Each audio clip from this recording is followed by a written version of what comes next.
नमस्कार। क्या आप भी जापान जाना चाहते हैं?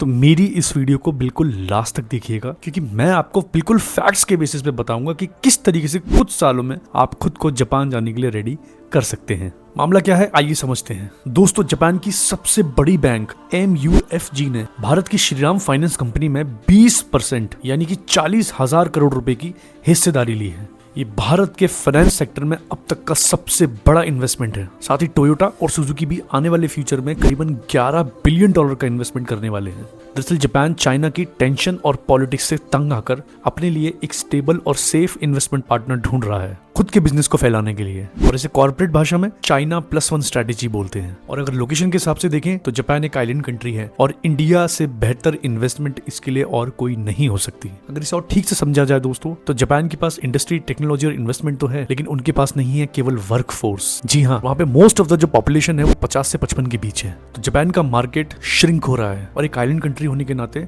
उसके पास कहीं और पैर पसारने के मौके नहीं है। इसलिए उनको इंडिया का वर्कफोर्स चाहिए। इंडिया का वर्कफोर्स अभी यंग है और देशों के मुकाबले इंडियंस कम पैसों में काम करने के लिए एग्री हो जाते हैं। इसमें अच्छी खबर ये है कि फैक्ट्रियों में केवल नट बोल्ट कसने वाली जॉब्स नहीं आ रही हैं। जापानीज कंपनियां यहाँ पर अपना R&D सेंटर और हेड ऑफिस बनाने की सोच रही हैं। मतलब engineers, finance experts, HR experts, AI experts, सबके अच्छे दिन आने वाले हैं। सच में मुझे क्रेडिट नहीं चाहिए। रिपोर्ट का ये भी कहना है कि जापानीज कंपनियां यहाँ से इंडियंस को ट्रेन करके जापान ले जाना चाहती हैं। अगर इस मामले को थोड़ा सा और जूम इन करके देखा जाए तो जापान दरअसल 15 साल आगे की सोच रहा है। वो भारत में अपना इन्वेस्टमेंट केवल चीप और यंग वर्कफोर्स के लिए नहीं कर रहा है, बल्कि इंडिया उसका अफ्रीका और अदर यूरोपियन देश का एक गेटवे होने वाला है, जो वो बाकी साउथ एशियन कंट्रीज या चाइना की तरफ से नहीं पूरा कर सकता है। तो जापान अपना मैन्युफैक्चरिंग यूनिट भारत में बना के अपना माल अफ्रीका और बाकी यूरोपीय देशों में बेचना चाहता है। अगर इसे और आसान भाषा में समझें तो भारत जापान के लिए एक लॉन्च पैड साबित होने वाला है। और अगर केवल इसी नजरिए से इसको देखें तो भारत की